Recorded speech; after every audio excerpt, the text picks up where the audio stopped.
vanoti auya ndienzo mani chop them fire that a slogan mazimja maikan iwewe unonzani gara wandipa namba dzewagwani ndoda kwenda newe padheni onera vision tinori tu imagine ndiwewe ari kutaura nezvake waita kumba ndisadzoke dhanzira wavhura pawatichekecheke wakukonzeredza womwe dzangu dzibroke ndiwewe ari kutaura nezvake waita kumba ndisadzoke dhanzira wavhura pawatichekecheke wakukonzeredza womwe dzangu dzibroke bebi ukutambira chifinu varume vevanhu vakurasa unhu ndiwe uri kupisa muno mudunhu tambisa wanufara zvisina muganhu kasi unobva kwazvimba wamechakuita nachashanyemba garaimamuridzira karumba amaiwe mwana anotamba ndiwe here ari kutaurwa nezvake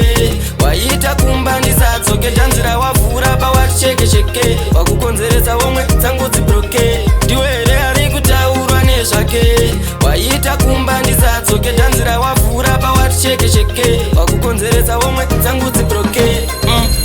iwewe unonzani gara wandipa namba dzewagwani ndoda kwenda newe padheni onera vision tinori tu imagine new generation boys resimoko asi bebi wadziya pastaira rako akatakura kurema magetsbodi yako yes I wish kuita mukomana wako ndiwe here ari kutaura nezvake waita kumba ndisadzoke dhanzira wavhura pawatichekecheke wakukonzeredza womwe dzangu dzibroke ndiwe here ari kutaura nezvake waita kumba ndisadzoke dhanzira wavhura pawatichekecheke wakukonzeredza womwe dzangu dzibroke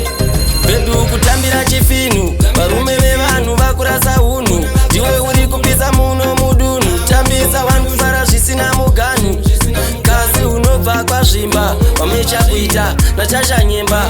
garaimamuridzira karumba amaiwe mwana anotamba ndiwe here ari kutaurwa nezvake waita kumba ndisadzoke dhanzira wavhura pawatichekecheke wakukonzeredza womwe dzangu dzibroke ndiwe here ari kutaurwa nezvake waita kumba ndisadzoke dhanzira wavhura pawatichekecheke wakukonzeredza womwe dzangu dzibroke